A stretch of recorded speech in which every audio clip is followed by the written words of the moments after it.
ایک عالم دین سے کسی نے سوال کیا اللہ نے کسی عورت کو نبی کیوں نہیں بنایا؟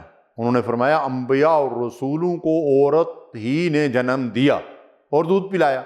جتنے انبیاء اور رسول گزرے ہیں ان سب نے قابل فخر ماؤں کی گود میں پرورش پائی ہے۔ ایک اور چبھتا ہوا سوال کیا گیا مرد کے مقابلے میں عورت کی دیت عادی کیوں ہے؟ انہوں نے سائل سے پوچھا کہ اگر عورت کی دیت ملے تو لینے والا کون ہوگا؟ ظاہر ہے اس مرد یا اس کے وارث، تو ان کو آدھی ملے گی۔ تو جب مقتول مرد ہو اور اس کی پوری دیت ملے تو وصول کون کرے گا؟ اس کی بیوی کو ملے گی۔ فائدے میں کون رہا؟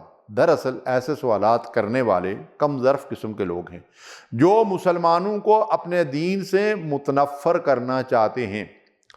مغرب میں جو لوگ عورتوں اور مردوں کے برابر حقوق کی بات کرتے ہیں ان سے کوئی یہ پوچھے کہ تم عورتوں کی طرح بچے پیدا کر سکتے ہو، ان کو دودھ پلا سکتے ہو؟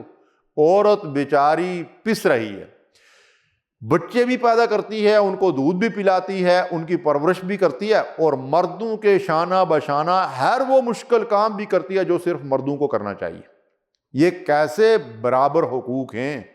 مغرب میں آج خاندانی نظام تباہ و برباد ہو چکا ہے۔ بے شمار انسان ایسے ہیں جن کو اپنے والد کا پتہ ہی نہیں ہے۔ اس کے مقابلے میں اسلام عورت کی شاہانہ زندگی کا قائل ہے۔ اسلام نے عورت کو گھر کی ذمہ داری سونپی ہے، وہ گھر کے تمام معاملات کی ذمہ دار ہے، آئندہ نسلوں کی تعلیم و تربیت بھی اسی کی ذمہ داری ہے۔